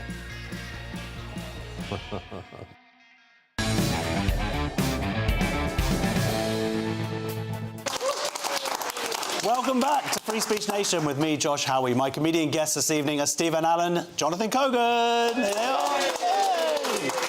Yes, very, very strong. Well, we're going to get some more questions from our audience. Our first question is from Pandora. I hope you weren't too intimidated by that sign of strength there, Pandora. Thank you. Hi, folks. Do you think that should female athletes have to pay to prove that they're female? Well, how apt. Should female athletes pay to prove that they are female? British female track and field athletes are now being asked to pay £185 for their own sex verification tests if they wish to compete internationally. World Athletics require all athletes to undergo an SRY gene test before competing in the female category at major championship and Diamond League events. UK Athletics have advised British athletes to pay for the test themselves. So, Pandora, this is shocking because it's not, men aren't asked to pay to prove that we're men, yet women are now going to have to pay £185. It does strike me that it kind of actually shows that they do believe in the reality of biological sex. Well, that's the positive of it. Because I see. And doesn't make any difference to the men, does it? No. Well, seemingly not. And as someone pointed out to me earlier, a gender recognition certificate only costs you 10 quid or something. So it also seems quite discriminatory against women as well. Yeah. It's very easy to announce that you're the other sex and purchase the certificate plus a bit of bureaucracy. But actually, you have to pay 180 quid now to prove say you're a bloody woman. female. Excuse me. Yeah, that's quite. Well, it's. I mean, Jonathan, there is a positive here. There's it's an indication now that this is going to, women's sports means for women. But to put the burden on men, by the way, it's a very easy test. I mean, you just kind of, it's a scraping the inner cheek. I thought the test was they have to tell a story, and if it takes under 5 minutes, then they pass. Is that not? That's very good, but I will not be laughing. You told me it. Yeah. Yeah. No. What do I think? Yeah. No. It seems to be completely unfair. The fact that only one sex are having to do it, and I agree, it's showing that they're not worried about trans men competing. But at the same time, these women aren't exactly buying their own drinks, so, cough up. Okay. He's got to stop these jokes when he's married, isn't he? Yeah. Jonathan, get them all out now, because in a month and a half, you won't actually get to speak again. This seems very unfair. There is a good side to it, but the fact that it's women who have to prove their sex. 185 quid for that gender test. I'll do it for a tenner. Yeah. And I'll do it for free, depending on the sport. I didn't realise as well, the price of a gender recognition certificate so cheap that I now know what I'm getting my wife next year for a birthday. Quite the plot twist, imagine that. But the sport should have to pay, the industry, in the same way that if there's anything else you have to... Like, I presume that when you do boxing, the boxing people pay for the weighing scales. Because that's the one where they need to know how much you weigh to work out what category you're in. So surely the sport itself, the organisers, should be paying for the tests. Proved it. I bought my fiancée weighing scales and she was furious. You've got to stop that when you're married. Yeah. If she stops a cake. Right, our next question's from Sean. OK, I have a... I think, is this turned on? Yeah, I can hear you, yeah. That's right. The question is opera fascist? Is opera fascist? So the Venice Opera House is the scene of one battle among many being fought by Giorgio Meloni's right-wing government to try and reverse the capture of the citadels of Italian culture. Last September, the right-wing management of the Opera House appointed Beatrice Venezi as its new musical director on a 4-year contract to start next October. Now, Venezi, who's only 35, she makes no secret of her conservative views, and prior to this appointment had since 2022 been music advisor to Meloni's culture minister. Meloni herself has described Venezi as a talented and courageous artist who refuses to bow to the dictatorship of thought and language. Naturally, the left are up in arms. So, Sean, you would think this is like, it's a young woman, supposedly she's excellent at her job. Surely you would think that the left would be celebrating the promotion of this person. Well, as somebody who's worked in the opera, both in Italy and the UK... What did you do? I worked with Franco Zeffirelli in Italy, in Verona, and I've worked with various opera companies in the UK, so not to mention all my other stuff, but opera is a particular love of mine. I like opera, but I certainly wouldn't call it fascist. Certainly some of the themes that are in opera could be classed as a little bit sort of left-wing these days. That's because of the people who wrote it in the first place. But I think as an art form, it's a pure form of art. It's got all the drama, all the kind of nuance that you expect in entertainment.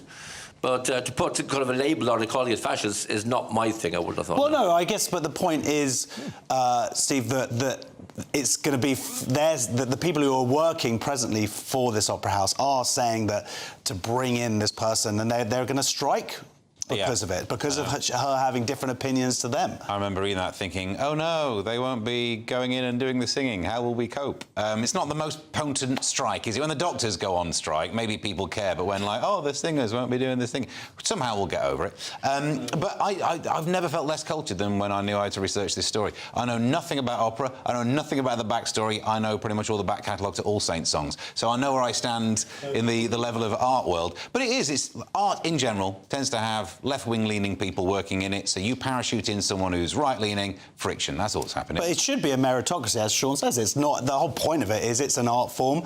She supposedly is very, very good at her job, and this is what we're seeing. And it's interesting that the kind of the takeover of cultural industries, Jonathan, by the left, and this just shows what happens when you try and reverse that suddenly.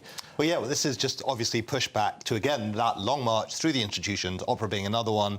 But to be honest, like Steve, I don't know much about opera, but I have made quite a few fat ladies sing, if you know what I'm talking about. You are really... Oh, man. Oh, man. Wait a second, I just got a text. Oh, your fiancée says over. She doesn't watch this. She's more of a restore kind of gal. Right, our next question. I'm going to do this as an opera thing. Our next question for John. Oh, that was pretty fascist. That was good. That was that. Yeah. Should employees be ambitious? Should employees be ambitious? So Labour Party has advised employers to avoid using the word competitive in job adverts, arguing that it may be perceived as overly masculine.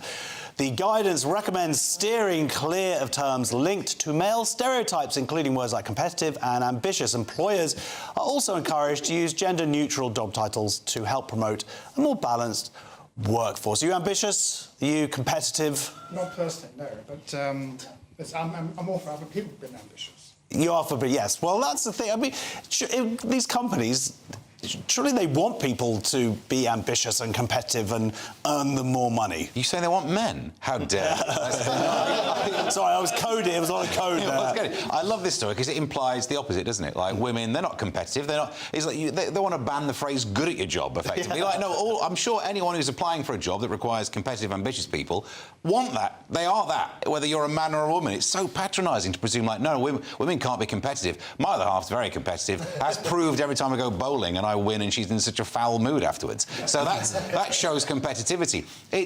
I thought you were for single-sex sports. I bought her the gender recognition certificate. She's in the same lane as me now. The reason I love this story, though, is because it effectively means they're saying to employers, you have to open it. Anyone who would find the word competitive offensive will apply for a job. You'll hate them as an employee. You try and fire them, and my word, they'll bring in the union.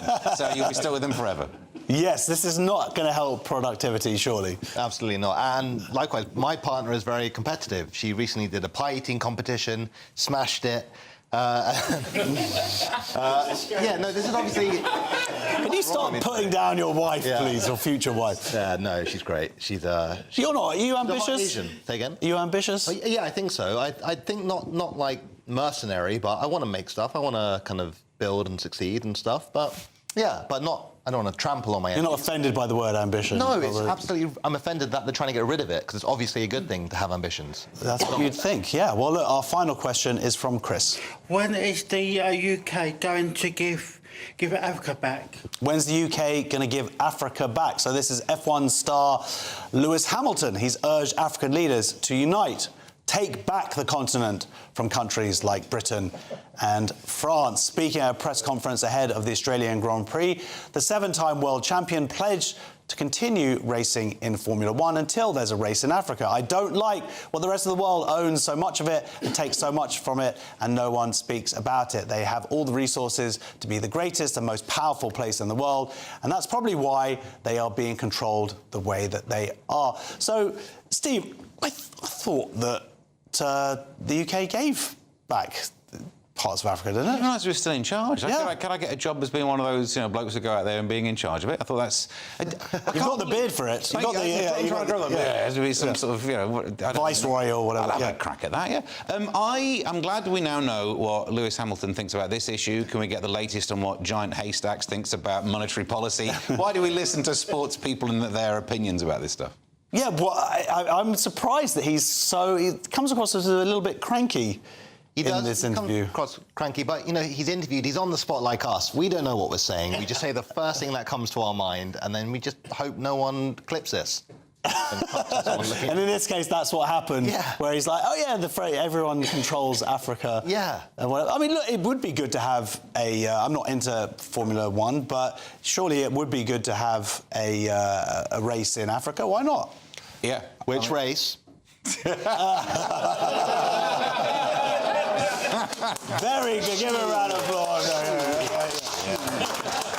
Well, I am not going to top that. So, next on Free Speech Nation, do we really need an anti-Muslim hostility czar? What do you think my answer is? I don't know. We'll find out. See you in 2 minutes.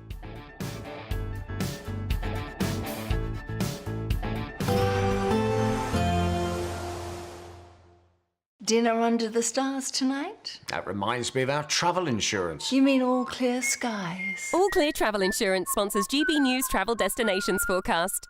Hello, it's a mixed picture across Europe. Rain in places, but also some showers, sunnier across Greece. So some strong winds across Madeira and the Canary Islands with some outbreaks of rain, more so across much of Portugal through Monday. Showers heavy at times across much of the Mediterranean, but drier across Greece. That's where we'll see some sunny spells. And that theme continues really through the week. Best of the sunshine across Greece, highs of up to 17 to 19.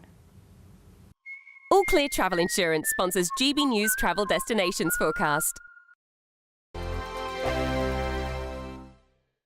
Hello there, welcome to your latest GB News weather forecast. The week ahead, we start with plenty of cloud and some outbreaks of rain around. Middle of the week turns much more unsettled for all of us, and then something a little bit colder as we go towards next weekend. As we see out this weekend, still got high pressure in charge, but these weather fronts are really bringing in a lot of cloud and some patchy outbreaks of rain, and that's really how we're going to continue as we go through the course of the night. Still some clearer skies across the very far north of Scotland, but for most of us, quite overcast, quite misty and murky in places too, but that cloud will act like a blanket, so quite a mild night to come for most of us, although we could just see a touch of frost up across the far north of Scotland where the skies remain a little bit clearer.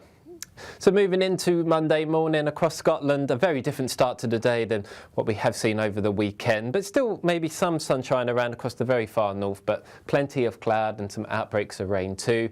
A few glimmers of sunshine still for the far eastern Northern Ireland, but again plenty of cloud here, and a rather grey start for England and Wales with again some mist and murk in places. However, as we go through the course of the day, I'm a little bit more optimistic.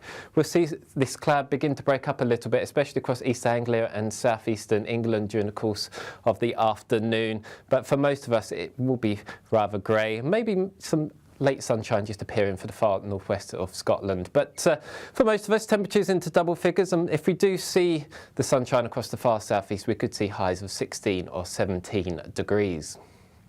So repeat performance on Tuesday, again lots of cloud around, but that cloud will break up a little bit during the course of the day, especially across England and Wales. Scotland and Northern Ireland, rather cloudy with some outbreaks of rain through much of the day, but again a fairly mild day.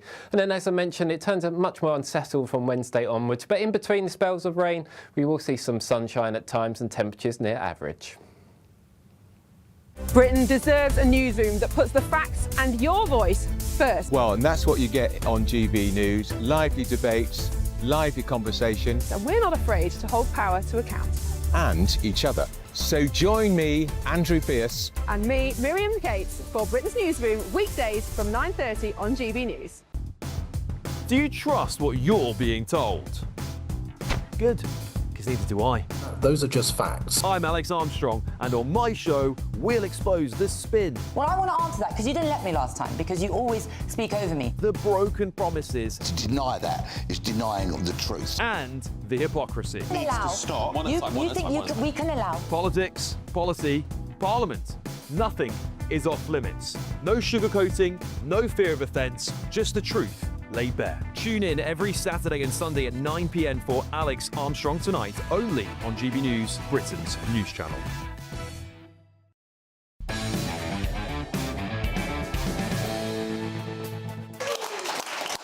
Welcome back to Free Speech Nation with me, Josh Howie. Britain is set to appoint a new anti-Muslim hostility Tsar. As part of proposals the government will unveil on Monday, alongside a fresh official definition of Islamophobia. I don't think they're calling it Islamophobia, I think they're calling it anti-Muslim hatred. A draft copy of Protecting What Matters, leaked to The Spectator, sets out Labour's new strategy and on social cohesion. The document promises a tougher line on extremism and identifies Islamist movements as the most serious threat to community cohesion in modern Britain. The document claims that the widespread flying of English and Scottish and Union flags during last summer was used as a tool of hate and represented the misuse of national symbols to exclude or intimidate. Joining us now to discuss all of this is the journalist and broadcaster Jonathan Sacher-Doty. Welcome.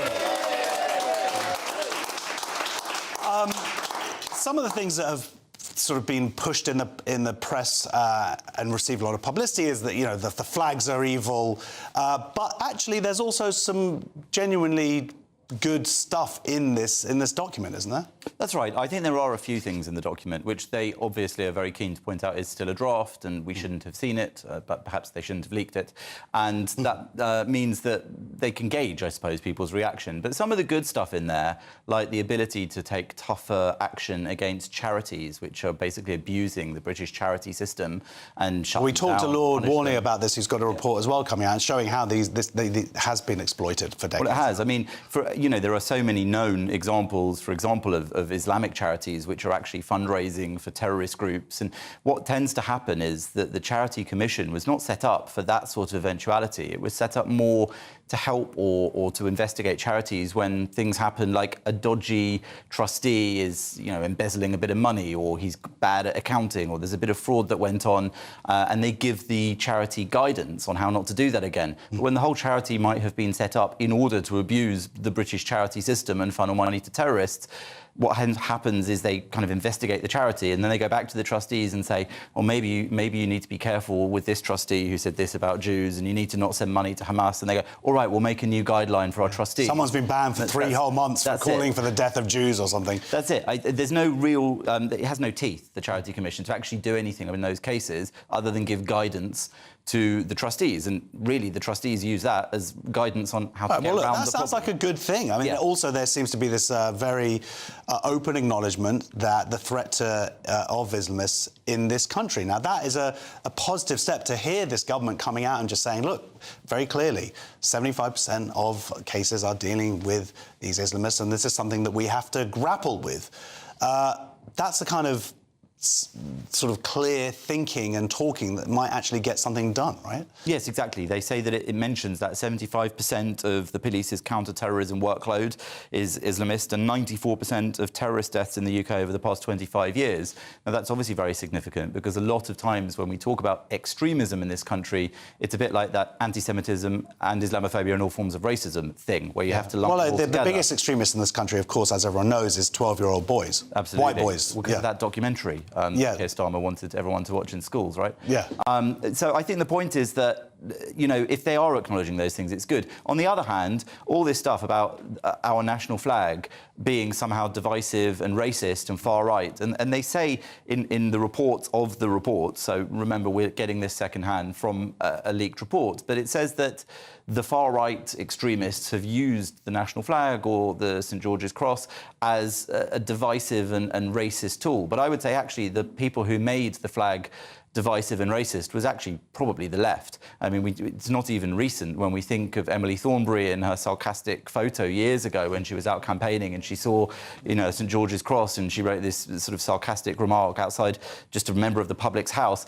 I think it's the left that actually has that attitude. And if anything, I would say that if a document like this on social cohesion aims to try to give this country a cohesive society, it needs to get behind things like our flag, because the flag should be something which we can all unite behind, whether we're on the left or on the right, whether we're Muslim, whether we're Jewish, whether we're neither, whatever it is, the flag is the sign of this nation, and all things that are great about this nation should be encapsulated in that flag. And instead, you have many on the left, I would say, who hold up the flag and say you're using it to divide us because of your pride in nationalism. Now, I would say that nationalism, there's a resurgence of nationalism these days, because I think that many people feel the country and its traditions and its history are being eroded by immigration and cultures which aren't really working here anymore, or never have, maybe. And so they are looking back to when Britain was great in their mind. I think there's no problem in nationalism. I think... It's just like Spice Girls. Right, I suppose, exactly. That dress was very racist. But I would say that, the problem with most ideas isn't their opposite. It's the extreme of the idea. So nationalism's OK. Extreme nationalism, bit of a problem. Now we have this kind of fringe thing of ethno-nationalism, of saying only people who are, generations and generations English should be in England. Those sorts of things are a bit silly. So I'd like to see, for example, a movement of migrants for Britain. That would be a really interesting thing. I know loads of migrants or children of migrants like myself who are very proud of Britain, grew up British, made British values fundamental to their families. And that's obviously just as valid as somebody who can trace their family back generations. Surely part of that is embracing the flag of this country. Absolutely. The flag and the culture and the history and all the things that are great about this country. And that's not to say that we have to deny things that may be problematic or regrettable in our history, but that's the same for everywhere. So this document, I think, is a mixed bag. I think the fear is that they might do the bad bits and not the good bits, or the fear is that they might just mess everything up, or with this government, the fear is they'll just U-turn on it a couple of times and we won't know which direction they're pointing. Chuck it out there, see what the reaction is. Well, look, let's talk a little bit more about the bad bits. The idea of having an anti-Muslim hatred Tsar, someone who can sort of be brought out, I guess, and if you look at what happened with the resurgence of people paying attention again to what happened with the Muslim Pakistani rape gangs, even me using that as an expression if there was a Tsar to go, well, that guy over there, that's racist for even saying that. That's a problem, right? I think that is a problem that many are worried about, because the move to try and create a definition of Islamophobia, the move to have an anti-Muslim hatred or Islamophobia Tsar, these things are to try and put some kind of power and authority to decide what we say and whether or not it's considered racist or Islamophobic or anti-Muslim, or whether it is fair and critical of an ideology, albeit a religious one. But we must be free to criticise the ideology of Islam, just as we must be free to criticise any other ideology or religion's ethos. It just so happens that the ideology of Islam at its most extreme has caused the deaths of millions of people around the world. And some people say it's frankly not at its most extreme. I'm just throwing that out there. Well, listen, I will say the debate over whether it's an extreme interpretation or not is one that we can have at great length, and I mean, I do quite often. So I would say that regardless, there are clearly plenty of Muslims whose day-to-day practice of Islam is not in line with those things. But then there is a fundamental question of whether or not inside the kernel of Islam there are cultural and political and power ideas that are just not compatible with our society. And if that is the case, there are plenty of Muslim reformers around the world, people like Dalia Ziada, who I met last week, who will tell you these things need reforming. You know, she is an observant Muslim woman from Egypt, now lives in the States, wears a hijab, but she says these things need changing. And incredibly brave, because the real threat to violence from her is arguably becoming from Islamists. Well, that's right. I think the point is that very few people call themselves Islamists. It's a term that we've sort of invented to describe others. It's the OK way to say extreme Muslims, or what? I don't know. Like, that's where I mean, obviously, Guy Saad, he would argue that the problem is Islam as in its entirety, or as an ideology. But the interesting thing is, of course, after this guidance come out, would we be able to even have this conversation? Well, look, this is Free Speech Nation. The whole point is that it's free speech. And so anything that could limit free speech will be a problem to this nation, to people like us who enjoy free speech. Free speech should be able to upset people. It doesn't mean I want people to be able to be racist towards anyone, or to be, you know, you can't be racist about Islam, it's not a race, but to be... Anti-Muslim hatred is real. For sure. Yeah. And I think the point is that we're not talking about criticising individual Muslims. We're talking about criticising ideas which may be Muslim or Islamic ideas. And that's the same as I would very happily discuss the validity of Jewish ethics or Christian ethics and practices. I think it has to be possible across the board. So an Islamophobia definition, an anti-Muslim hatred czar, these things I think we need to watch very, very carefully. And people suspect that that's what they're really trying to put in place, not all the stuff we talked about before. Okay. Well, we'll see when it's all released next week. Thank you very much for joining us. Broadcaster journalist Jonathan Sacerdoti. Next on Free Speech Nation, a new film exposes how students truly felt in the aftermath of the October 7th attacks and the rise of antisemitism on college campuses. See you in a couple of minutes.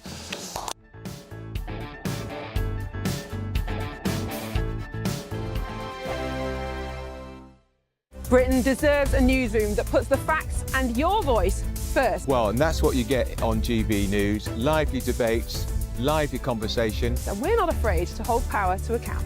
And each other. So join me, Andrew Pierce. And me, Miriam Gates, for Britain's Newsroom, weekdays from 9:30 on GB News.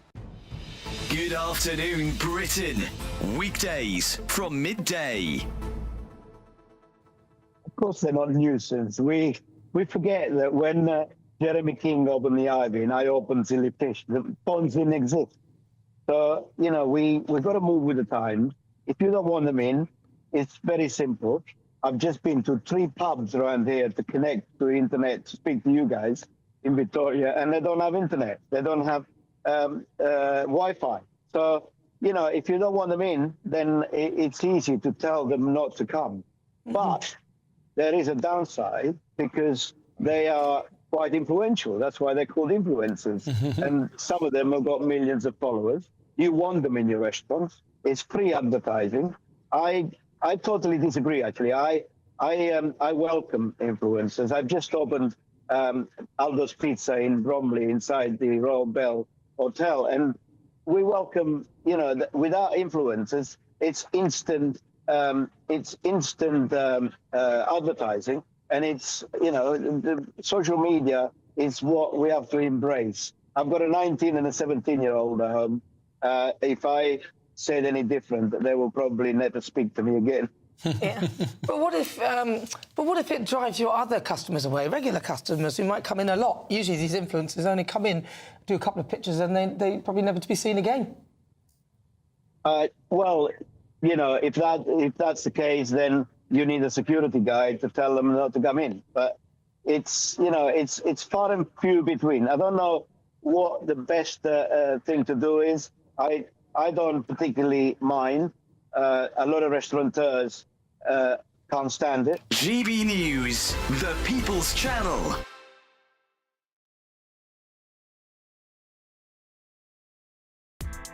Join me, Nana Akweer, for an informative, interactive news programme with a difference.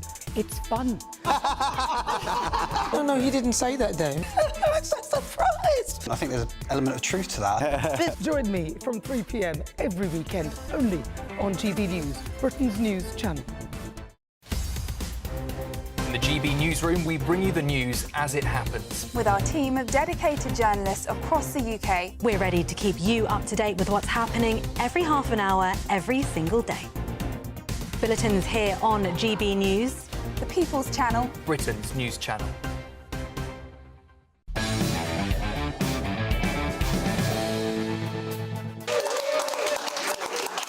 Welcome back to Free Speech Nation with me, Josh Howie. It was just over 2 years ago that campuses across the United States erupted in pro-Palestinian and anti-Israel protests following the October 7th attacks. Hostility and violence spread across some of the country's most prominent universities, including Massachusetts Institute of Technology, UCLA, and Harvard University. A new film exposes the hostile atmosphere that many students felt. Well, I am very pleased to say that the woman behind the film joins me from New York. Please, round of applause for Wendy Sachs. Wendy, hello. You have the poster behind you. First of all, let's just quickly talk about what is in the film before we talk about its reception. Sure.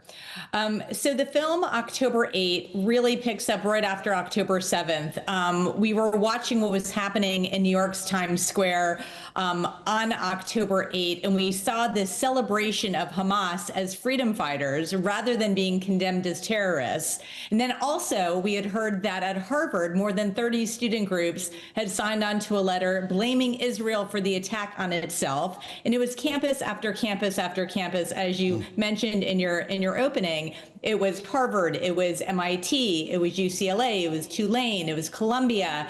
And it seemed like the world had collectively lost its mind.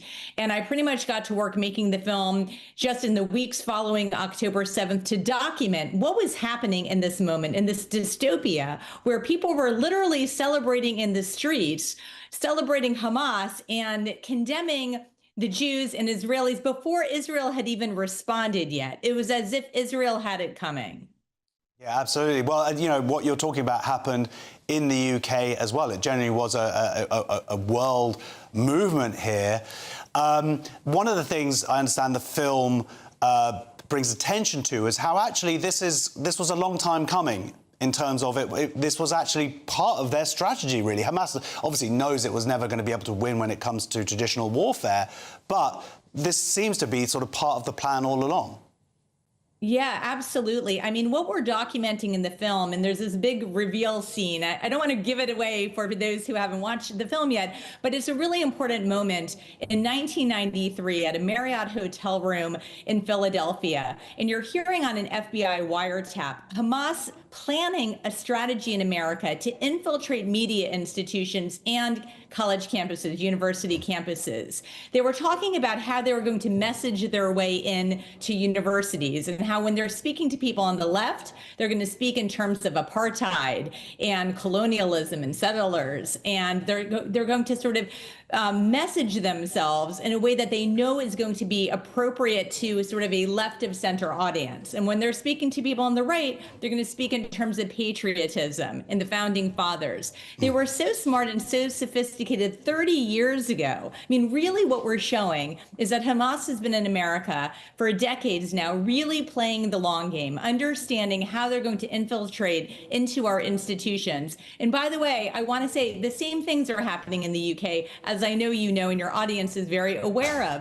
The Muslim Brotherhood has also been playing the long game. I mean, this is what's happening in university campuses in the UK and in the West. It's not just America, which well, is as you say, Wendy, I want people to see. I mean, I want people to see the film as well, and you know, it's apparent, obviously, how successful this strategy has been. But the reception you've had to the film, I understand. You know, you make a film like this, you go round to the festivals, and the idea is that they show it and it gets onto a streaming service. None of that's happened though, because I think there's a large audience out there to find out about this stuff. Yet film festivals have rejected the film.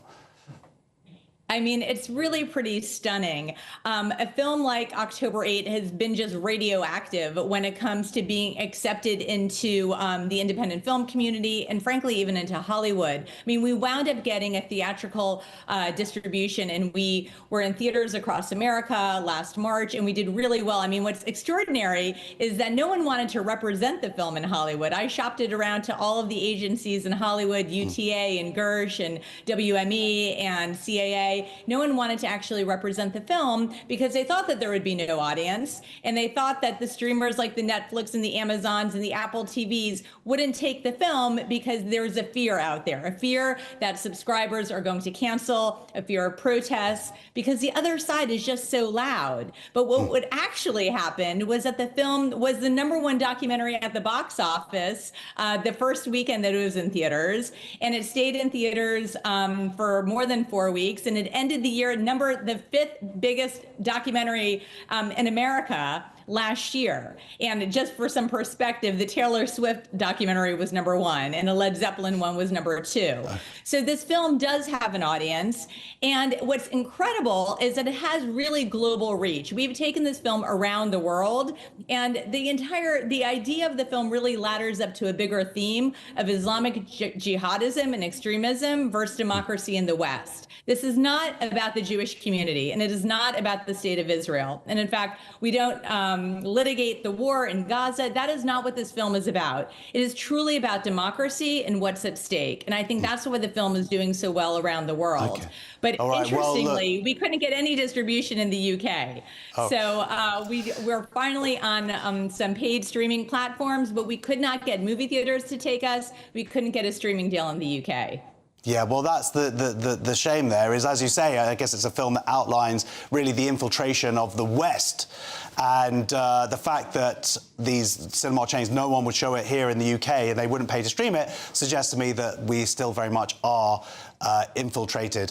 Thank you so much for joining us. The film is October 8th. Thank you very much. Big round of applause, please, for Wendy Sachs. Thank you for joining us for Free Speech Nation. Thank you to my panel, all my brilliant guests this evening, also my live audience. Stay tuned for the brilliant Alex Armstrong tonight. That is next. Alex, what's coming up? Thank you very much, Josh. Yes, yesterday I was out in central London, of course. I promised you I'd bring you that footage, but we didn't have time given the breaking news. I have got it all for you tonight. Exclusive stuff, not shown anywhere on Sky or the BBC, so we're going to play it here on GB News tonight. And also, is the special relationship dead? Donald Trump has, of course, slammed Keir Starmer last night. We'll be getting into all of that next. And Peter Bleksley's also back too. See you in 2.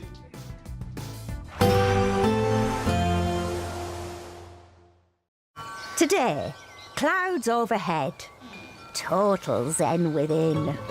Boxed Solar sponsors the weather on GB News. Hello there, welcome to your latest GB News weather forecast. The week ahead, we start with plenty of cloud and some outbreaks of rain around. Middle of the week turns much more unsettled for all of us, and then something a little bit colder as we go towards next weekend. As we see out this weekend, still got high pressure in charge, but these weather fronts are really bringing in a lot of cloud and some patchy outbreaks of rain, and that's really how we're going to continue as we go through the course of the night. Still some clearer skies across the very far north of Scotland, but for most of us, quite overcast. Quite misty and murky in places too, but that cloud will act like a blanket, so quite a mild night to come for most of us, although we could just see a touch of frost up across the far north of Scotland where the skies remain a little bit clearer.